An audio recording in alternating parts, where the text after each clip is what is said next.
En la primavera de 1946, 8 meses después del final de la Segunda Guerra Mundial, Estados Unidos toma una decisión al más alto nivel gubernamental. Envían al fondo del mar uno de los sistemas armamentísticos más avanzados de Japón para evitar que caiga en manos de la Unión Soviética. Yo estaba atónito. Cuando lo vi por el periscopio era un monstruo, se lo aseguro. En plena guerra, los científicos norteamericanos luchaban para desentrañar los misterios de la fuerza atómica, y los nazis desarrollaban misiles balísticos que dejaban caer explosivos sobre ciudades a cientos de kilómetros. Japón también construyó un arma secreta diseñada para bombardear las ciudades norteamericanas y obligar a que Estados Unidos se rindiera. Ahora, varias décadas después, un equipo de expertos investiga por qué Estados Unidos decidió mantenerla oculta. Aquí tenemos personas que participaron en esa guerra desarrollando lo que ahora llamamos armas de destrucción masiva. El arma secreta de Japón.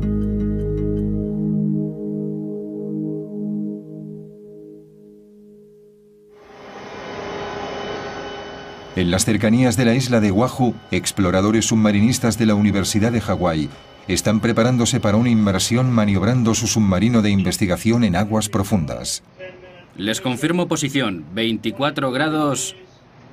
Están a unos 800 metros cuando descubren un naufragio de la Segunda Guerra Mundial del que se ha hablado a menudo, pero que nunca se había localizado.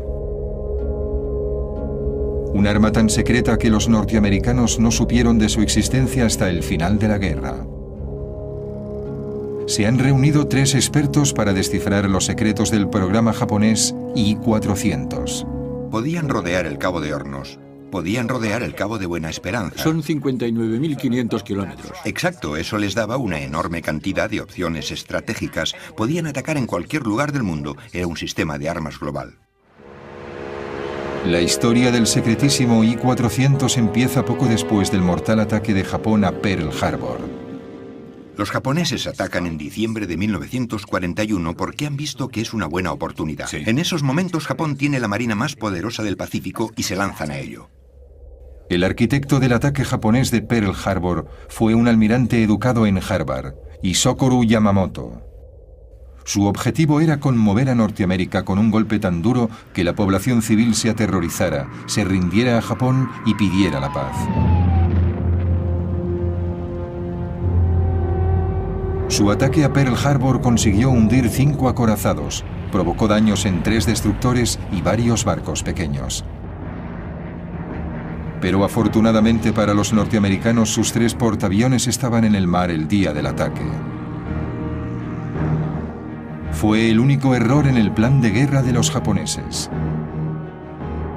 También se equivocaron gravemente al pensar que Norteamérica no respondería al ataque. Un día después del ataque a Pearl Harbor, los norteamericanos declaran la guerra a Japón. Lejos de perder su valor, empiezan a reconstruir su dañada flota y emplean sus vastos recursos para derrotar a Japón.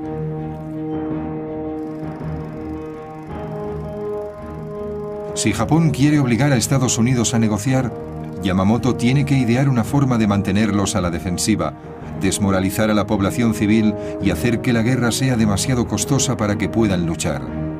Y tiene que hacerlo deprisa.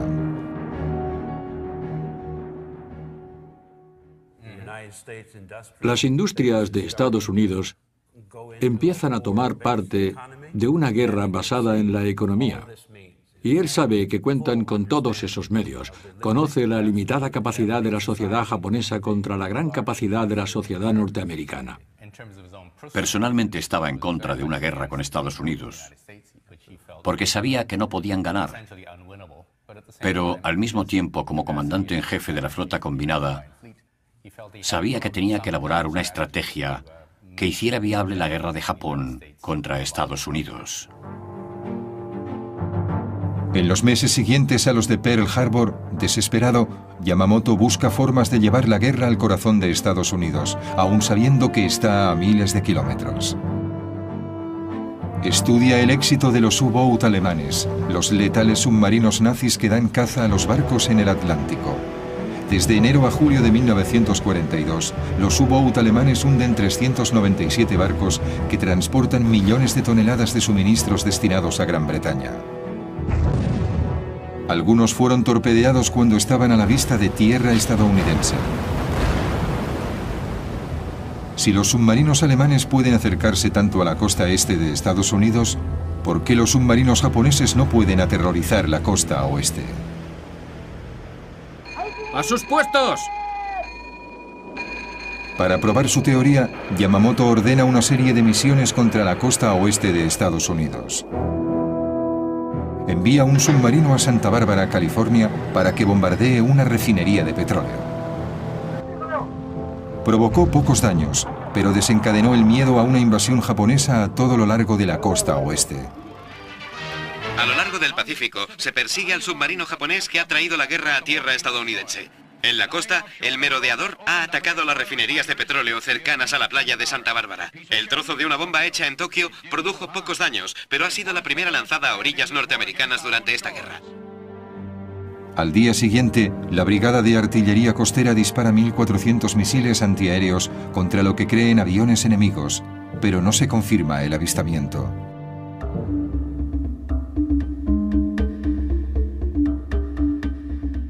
La exagerada reacción lleva a pensar a Yamamoto que una serie de ataques en suelo norteamericano puede tener un profundo impacto y tal vez impulse al pueblo a luchar. Pero para llevar a cabo este plan necesitará mucho más armamento del que puede contener un pequeño submarino. Lo ideal sería un portaaviones con una flotilla de bombarderos, pero Estados Unidos está en alerta máxima y un portaaviones no puede colarse en la costa oeste. Entonces a Yamamoto se le ocurre una idea que reescribirá las reglas de la guerra. Unirá el poder armamentístico de un portaaviones con el sigilo de un submarino y crea la superarma que necesitan los japoneses para cambiar el signo de la guerra.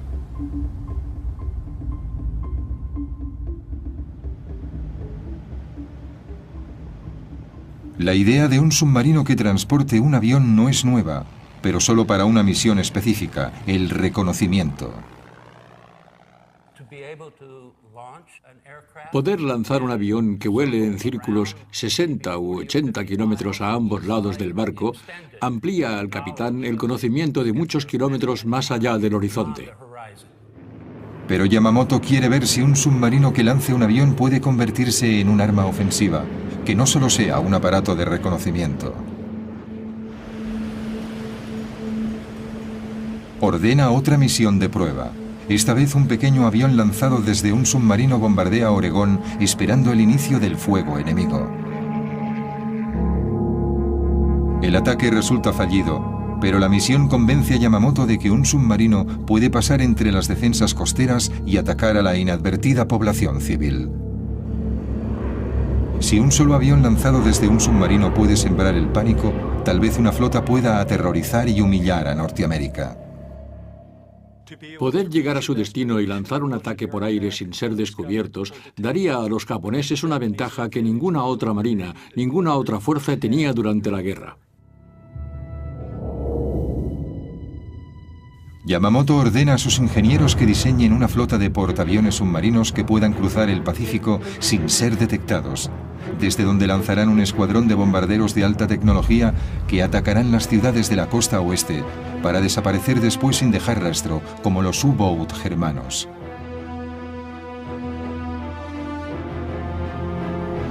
Pero Yamamoto espera más de este supersubmarino.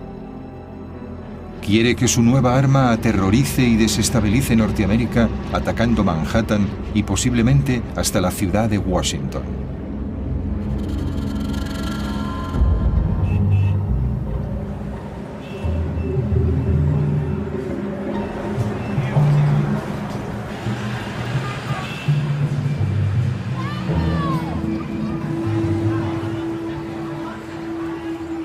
Yamamoto llama a este nuevo submarino sin precedentes I-400 y lo declara alto secreto.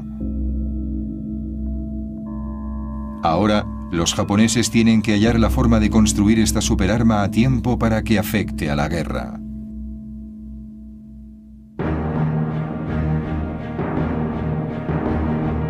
Mientras los japoneses trabajan en su plan maestro, Estados Unidos acelera los trabajos para un arma secreta propia, cuyo nombre en código es Proyecto Manhattan. La bomba atómica. Robert Oppenheimer, profesor de física de la Universidad de California, está al frente de las investigaciones. Oppenheimer reúne a los mejores ingenieros y físicos de la nación para resolver el enorme desafío técnico que supone dividir el átomo y crear un arma de destrucción masiva.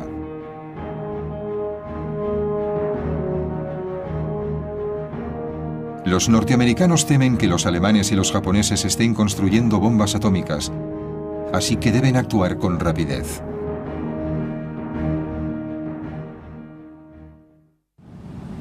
El submarino estándar de la época tiene forma de cigarro, con un casco cilíndrico de unos 100 metros de largo. Entonces nadie sabía si un submarino convencional podía soportar un pesado hangar y 3 aeroplanos en la cubierta.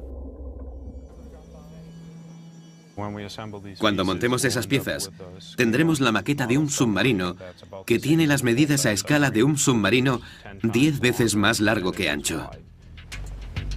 El doctor Harold Vincent, ingeniero oceánico de la Universidad de Rhode Island, construye un hangar a escala de la maqueta del submarino para ver qué ocurre.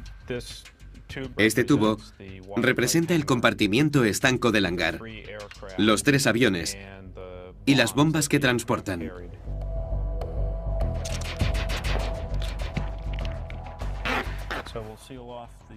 Sellaremos el extremo del hangar por aquí y veamos qué sucede cuando lo sumergimos. Vale. Se da la vuelta por el peso que lleva encima. Se da la vuelta y se hunde. Por lo tanto, tuvieron que idear otro método para transportar bajo el agua un hangar tan pesado con todos los aviones.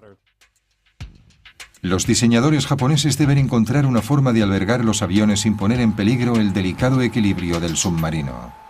Se necesita un hangar muy grande que empiece aquí a lo largo de la superestructura y que termine aquí. Hay que trasladar aquí el área de navegación, a un lado del barco y en la parte de arriba, que es mucho más amplia. Aquí están los grandes aviones y como no es suficientemente grande se necesita una cubierta de vuelo mucho más larga y por lo tanto un submarino mucho más grande. Esto es una transformación de todo el concepto del submarino. La guerra en el Pacífico no va como esperaban. Yamamoto ataca la flota norteamericana en Midway, una base clave en el Pacífico. Su objetivo es hundir los portaaviones que no estaban en Pearl Harbor. Si lo consigue, cree que puede asegurarse el dominio en el Pacífico. Durante 3 días de duros enfrentamientos, los bombarderos norteamericanos hunden los 4 portaaviones de Yamamoto. Es una derrota devastadora para Japón. Con la flota de portaaviones diezmada, la necesidad de un arma escurridiza que pueda transportar aviones sin ser detectada es crítica. Pero primero debe resolver el desafío técnico de construir un submarino que no zozobre. Pásalo alrededor y veamos qué ocurre. Y dan con una solución innovadora. Vamos a intentarlo con este diseño de casco doble.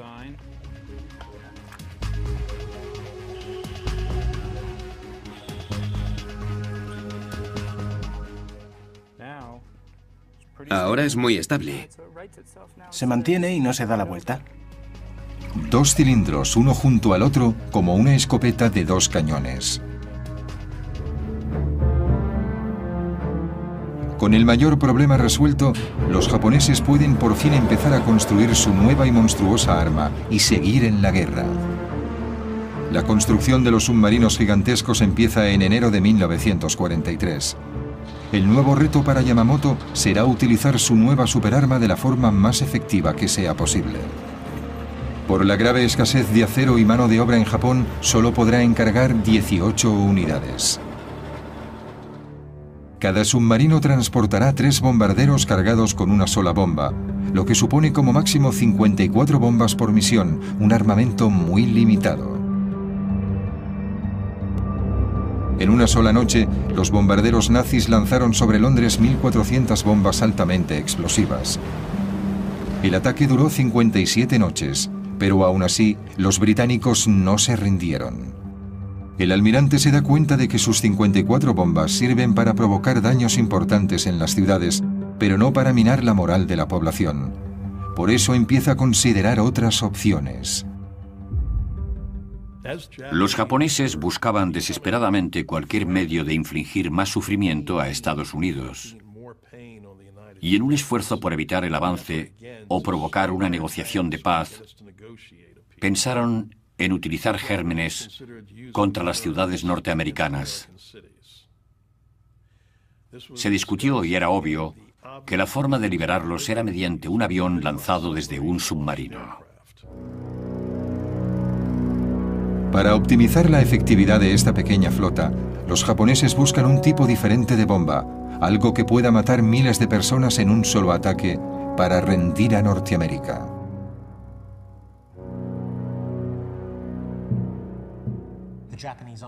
El ejército japonés estaba fabricando ese tipo de armas en Manchuria en muy malas condiciones, por cierto, y parecía que la marina japonesa estaba interesada en usar bombas de Anthrax. Los elementos más radicales del ejército y de la marina abogaban por ese, diríamos, insano plan. Japón ya había demostrado su disposición a usar armas biológicas. El comandante Shiro Ishii del ejército imperial japonés mandaba la unidad 731, un programa encubierto para la guerra biológica y química que se había experimentado en civiles chinos desde 1930. En su laboratorio se criaba una plaga de moscas infectadas que liberaban en aldeas confiadas. Otras eran infectadas con anthrax y cólera. Mujeres y hombres eran infectados con enfermedades venéreas. Unos 200.000 chinos murieron como resultado de esos horribles experimentos. Algunos líderes militares japoneses protestaron por el uso de armas biológicas por razones humanitarias, pero sin duda, un arma de destrucción masiva lanzada en una ciudad de Estados Unidos causaría una gran cantidad de bajas y sería mucho más efectiva para sembrar el terror entre la población norteamericana que una bomba convencional.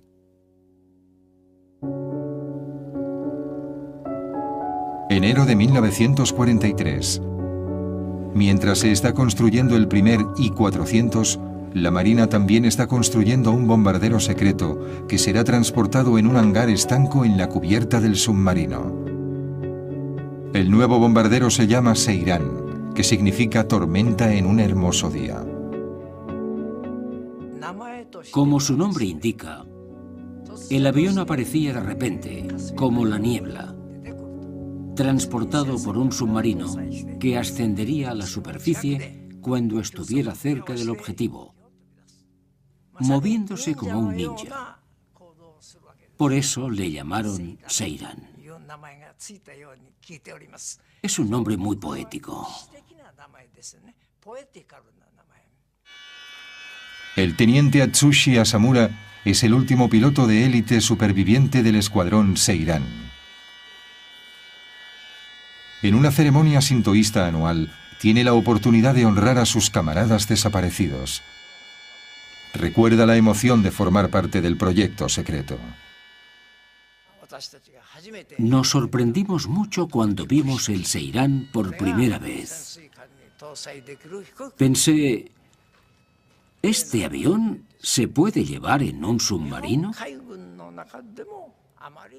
Creo que pocas personas sabían del Seiran, incluso en la Marina japonesa. Las pruebas y los experimentos se hacían muy secretamente. El recién diseñado Seiran será una importante incorporación al arsenal aéreo japonés. Con una bomba de 800 kilos y un motor de 1.400 caballos, alcanza una velocidad máxima de casi 500 kilómetros por hora. Pero los diseñadores del avión japonés se enfrentan a otro reto. Aunque el I-400 es más ancho que cualquier otro submarino de la época, el hangar montado en la cubierta solo tiene un diámetro de 3,5 metros. Este es el hangar del I-400 en el que tiene que caber este avión. Y aquí tenemos una vista frontal del Seirán. A la misma escala. A la misma escala. Vaya. El fuselaje cabe aquí, pero las alas y la cola no caben. Es evidente. Para solucionarlo, los japoneses diseñan unas alas parecidas a las del Grumman Hellcat, el caza más potente de la flota estadounidense transportado en portaaviones. Para minimizar el tamaño de los aviones y almacenarlos bajo las cubiertas, las alas de los Hellcat giran 90 grados y se doblan sobre el fuselaje. Los diseñadores del Seirán llevan la idea un paso más allá. La cola y los estabilizadores horizontales se doblan para reducir la altura. Haciendo todo eso cabe perfectamente. Precisamente. Es impresionante. Pero a los diseñadores japoneses les queda otro problema por resolver. Una vez el submarino llega a su destino, cada uno de los motores del Seirán tardan 20 minutos en calentarse antes del lanzamiento. Encender los motores en el hangar mientras el submarino está sumergido expondría a la tripulación a los letales humos del monóxido de carbono. Pero calentar los motores con el submarino en la superficie los expone a los radares y los ataques aéreos. Si los japoneses no encuentran una solución, su submarino portaaviones morirá en el agua. En un pequeño aeropuerto de Connecticut, Craig McBurney investiga los retos que presentaban los motores de alto rendimiento de los cazas durante la Segunda Guerra Mundial. Este es su proyecto, un extraño motor de 28 cilindros de un Corsair con base en un submarino de guerra de Estados Unidos. Es más grande que el motor del Seirán, pero comparten el mismo problema. Voy a ponerlo en marcha. ¡En marcha! Va muy despacio. Apágalo. A veces el motor ni siquiera se pone en marcha. No me gusta el sonido que tiene. Lo intentan otra vez y el motor toma velocidad, pero necesita 20 minutos para calentarse totalmente. Para la tripulación japonesa del I-400, este tiempo de espera puede suponer un desastre. Ya veis lo espeso que es el aceite, y se debe a que no se ha calentado. Ya sabéis lo justas que son las tolerancias en el interior del motor de un avión, y hay una significativa diferencia si se bombea el aceite espeso y pesado a través del motor. Depende de la viscosidad del aceite frío del motor. Pero, ¿y si se precalienta el aceite? Este es el mismo aceite que se ha calentado en el precalentador. Es casi como agua. Hay una gran diferencia.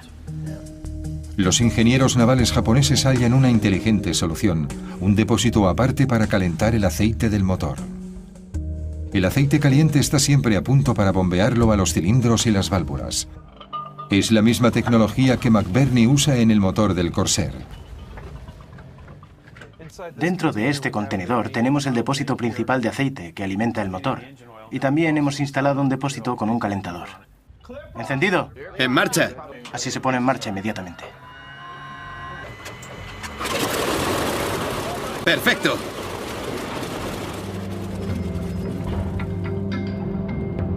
Con el aceite del motor precalentado, el avión sale del hangar hacia la rampa de despegue. El motor está en marcha. Las alas, la cola y los estabilizadores horizontales se despliegan y se colocan en posición. Se le colocan los flotadores y el avión despega hacia su misión. Ajustamos mucho el tiempo necesario para el lanzamiento, al segundo. Despegaba el primer avión, luego el segundo y después el tercero. El objetivo era que los 3 aviones despegasen tan rápidamente como fuera posible. Queda un último detalle que pulir. El I-400 no es lo bastante largo para que los aviones aterricen, y cuando vuelven, los serán, amerizan y son recogidos por una grúa hidráulica que los coloca en la cubierta.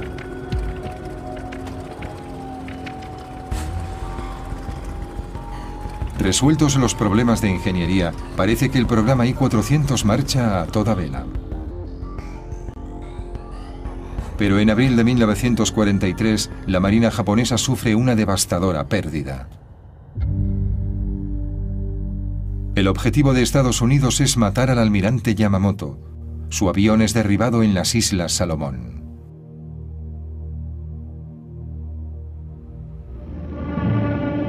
Con la desaparición del visionario creador del I-400, el programa queda en el atolladero. El pedido de 18 submarinos se rebaja a solo 9 unidades. Después de la muerte de Yamamoto pasa un año y medio antes de que su innovadora arma sea una realidad. Diciembre de 1944. Por fin se termina el primer I-400. Unos meses después está listo otro submarino. Los grandes submarinos transportan 3 hidroaviones bombarderos en un hangar de 31 metros de largo. Una catapulta de aire comprimido lanza los aviones, incluso en mares embravecidos.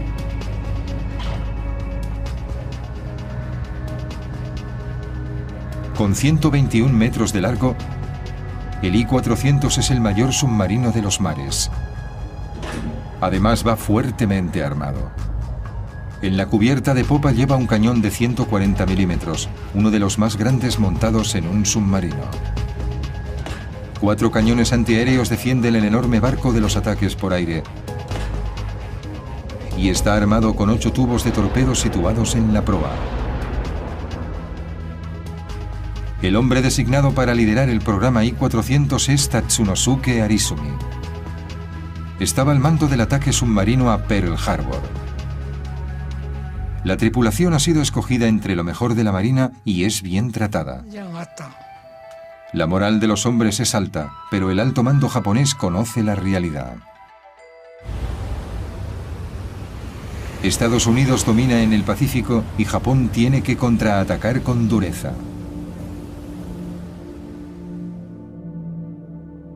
En marzo de 1945, el vicealmirante Jisaburo Osawa considera la idea de utilizar los Seirán para liberar armas biológicas en la costa oeste de Estados Unidos. Pero un mes después prevalece la sensatez. El general Yoshihiro Umezu, del ejército imperial, califica la guerra biológica de crimen contra la humanidad. Los japoneses buscan un objetivo diferente para su secretísimo I-400. El Canal de Panamá era crucial para el paso de las fuerzas navales al Océano Pacífico. Y por eso los japoneses querían atacarlo. Si Japón podía apoderarse del canal, evitaría el tráfico de barcos durante meses, y las fuerzas aliadas tendrían que seguir una ruta mucho más larga, rodeando el Cabo de Hornos. Los estrategas navales preparan la misión. El plan era algo así.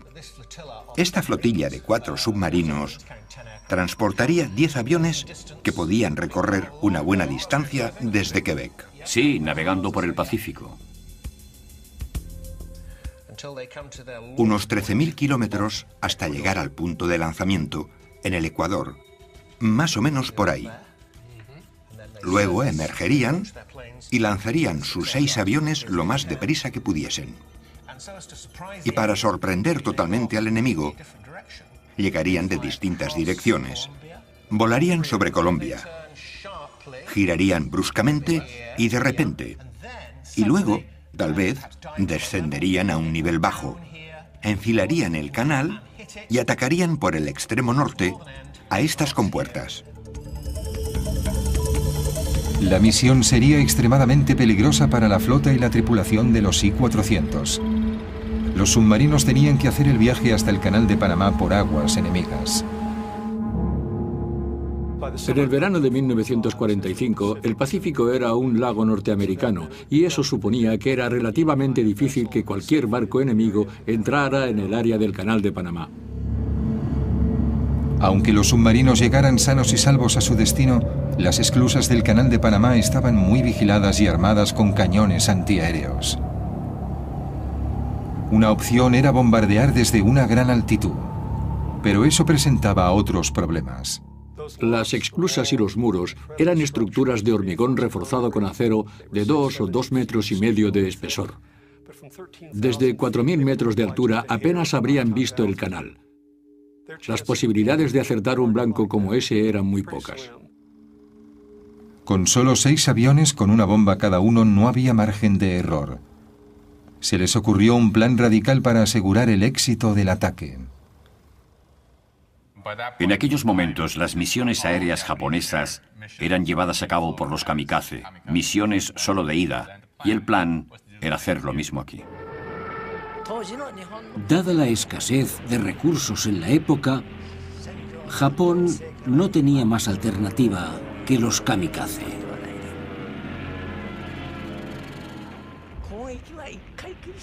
Sé que es una controversia, que muchas personas están en contra, pero creo que entonces no había elección.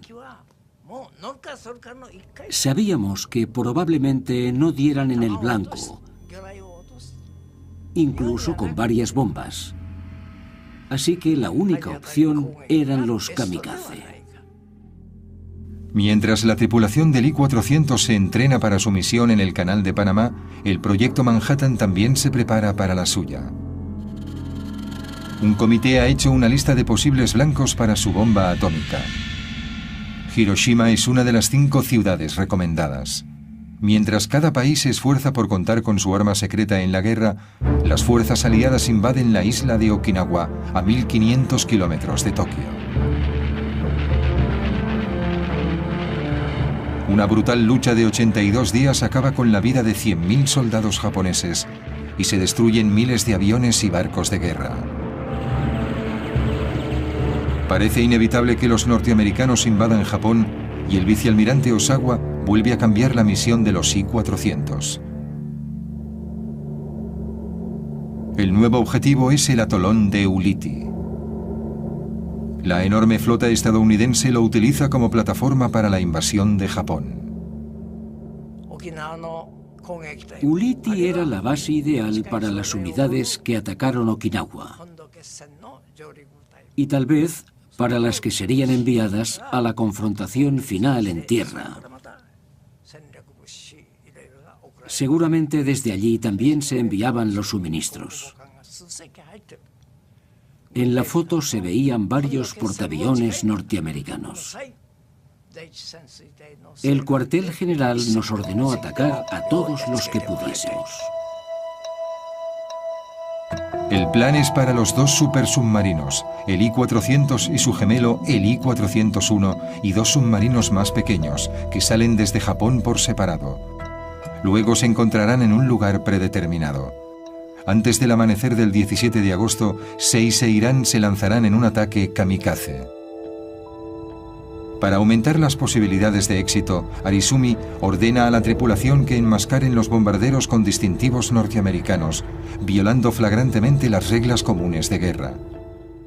Los propios pilotos pusieron objeciones a pintar los aviones con los colores norteamericanos. Pensaban que era deshonroso, estaban dispuestos a morir y sabían que no regresarían. La misión estaba plagada de problemas. De camino a Ulithi, un buque de guerra estadounidense hunde uno de los submarinos pequeños. Mueren los 140 tripulantes. Es una señal de lo que le espera a la flota. En un esfuerzo por evitar los barcos enemigos, Arizumi decide dar un rodeo y cambia el punto de encuentro. Pero su mensaje no se recibe y el grupo no llega a reunirse. Mientras el I-400 y el I-401 revisan su plan de ataque, la radio emite una sorprendente noticia.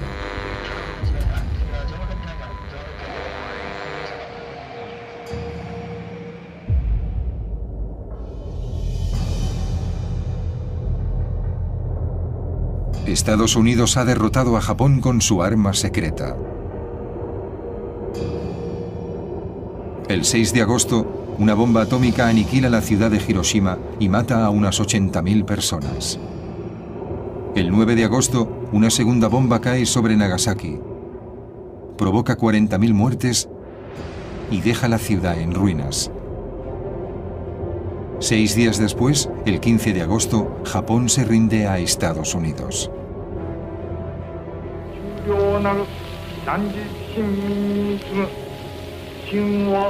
El emperador Hirohito se dirige por radio a la nación y pide a su pueblo que resistan lo irresistible, que sufran lo insufrible. El día siguiente, el 16, recibimos un telegrama ordenándonos el cese del fuego.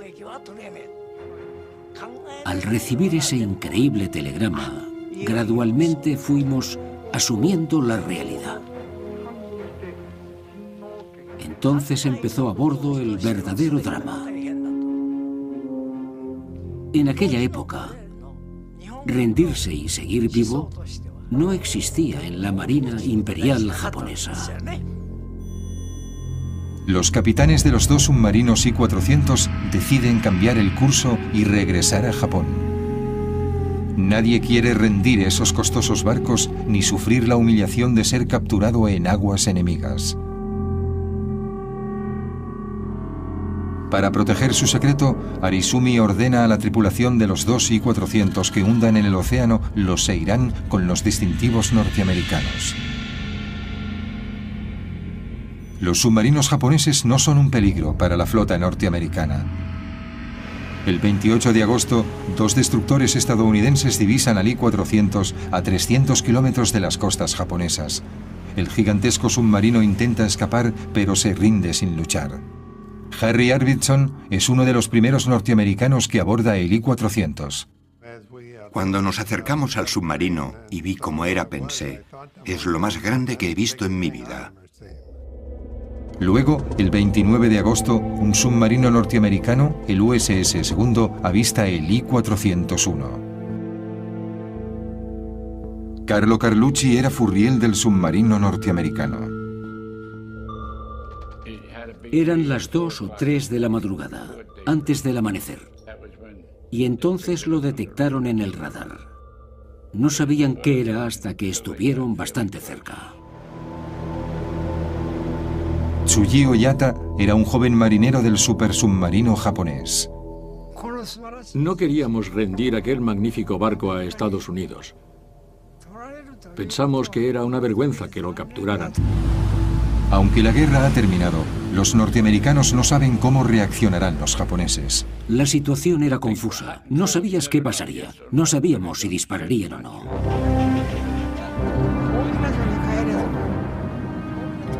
Nos dirigíamos a Japón, pero decidimos evitar que los norteamericanos se apoderaran del submarino y hablamos de hundirlo cerca de la costa. Antes de que los japoneses pudieran llevar a cabo su plan, fallaron los motores del submarino.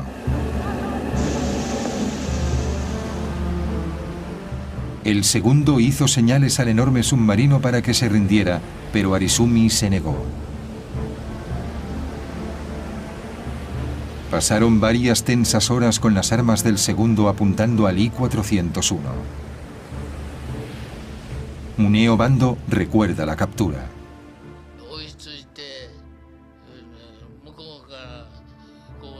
Nos apuntaron con los cañones y nos ordenaron que enviásemos un oficial a su barco.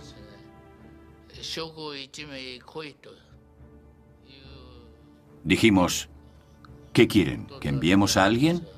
Envíennos a alguien.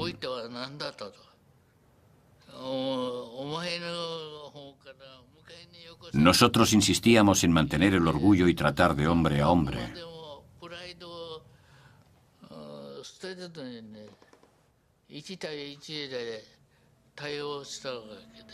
Bando habla algo de inglés y lo envían a negociar con los norteamericanos.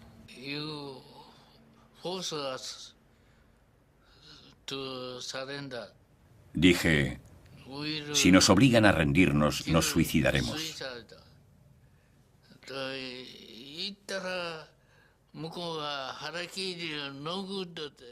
Me contestaron, el harakiri no es bueno. Entendieron la palabra harakiri. Tokio ordena al I-401 que se rinda al Segundo. Finalmente Arizumi asume lo inevitable y se iza la bandera negra, la señal internacional de rendición. Pero para el comandante Arizumi, la humillación de la derrota es demasiado grande.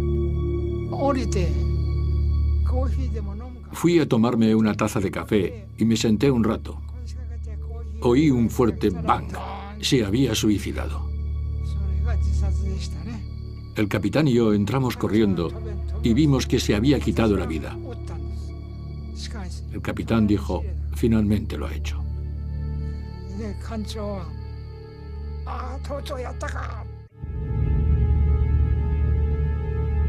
Toda la tripulación japonesa es hecha prisionera. Marineros, pilotos y personal auxiliar. Oficiales submarinistas norteamericanos toman el control del gigantesco submarino. Enseguida se percatan de que están en un barco que no tiene nada que ver con los que han visto hasta ahora.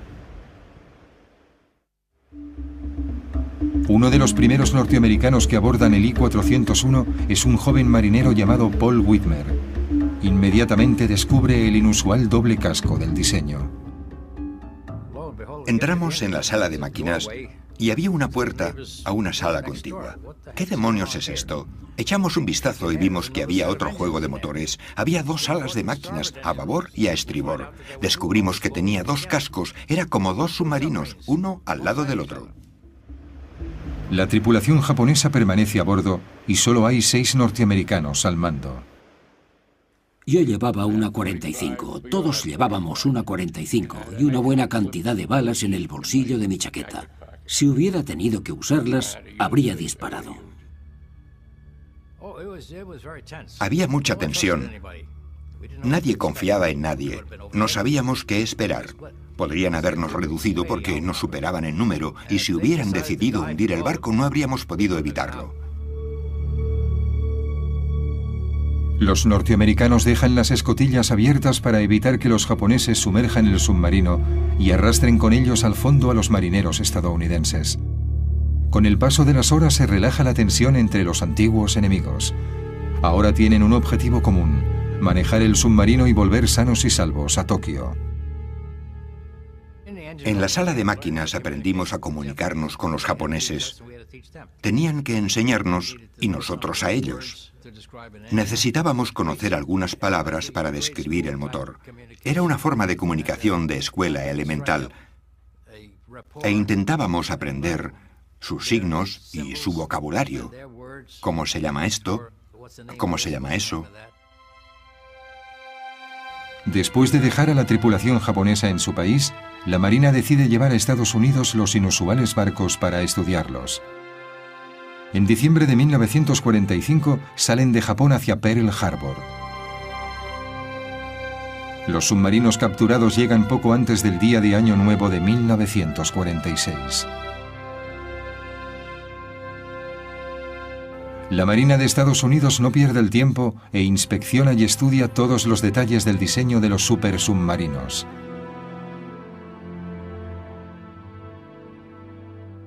Pero en la primavera de 1946 se hace patente una nueva situación y los I-400 vuelven a ser secretos. Esta vez Estados Unidos los oculta a la Unión Soviética. Grandes submarinos portaaviones para ataques estratégicos a sus enemigos son exactamente lo que no quieres que tengan los rusos. No. Había estallado la Guerra Fría. Exacto. Empezaba así. El principio de la Guerra Fría. Antes de que los rusos envíen una delegación para inspeccionar los submarinos, la Marina de Estados Unidos toma una precipitada decisión.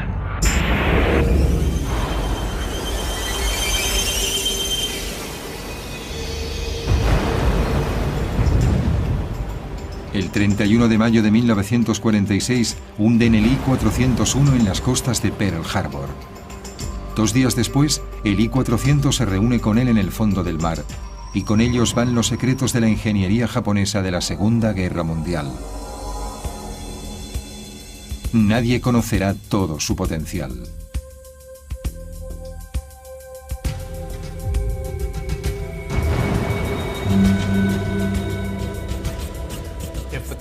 La pregunta es, ¿habría cambiado el I-400 el curso de la Segunda Guerra Mundial?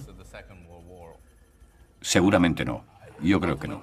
Exactamente. Habría empeorado las cosas en 1942, pero en 1945 no. Cierto. Japón se rindió por la superioridad aplastante del material de Estados Unidos. Estados Unidos se esforzó y deseaba desplegar esa fuerza arrolladora hasta vengarse del ataque a Pearl Harbor. Aunque las posibilidades de éxito eran escasas, no se puede discutir que los I-400 eran unas armas sorprendentes. Un triunfo de la tecnología que llegó demasiado tarde. Pero lo más importante es el precedente que sentaron para la lucha submarina en la Guerra Fría, al amanecer de la era atómica. En los años 50 hizo su aparición un nuevo tipo de submarino norteamericano con una gran semejanza con el supersubmarino japonés. La clase Regulus, con hangar sobre la cubierta para el lanzamiento de misiles en vez de aviones, abriendo el camino a los submarinos portamisiles que son el centro del moderno arsenal nuclear. Yo no creo que nadie pensara en submarinos que pudieran atacar ciudades enemigas. Y esa idea la vemos hoy en las armas nucleares primarias de Estados Unidos, Francia, Gran Bretaña e incluso de Rusia. Misiles con cabeza nuclear que pueden ser lanzados desde submarinos contra ciudades enemigas. Convirtiendo los submarinos en armas ofensivas contra la población civil, los I-400 cambiaron para siempre la forma de luchar en las guerras.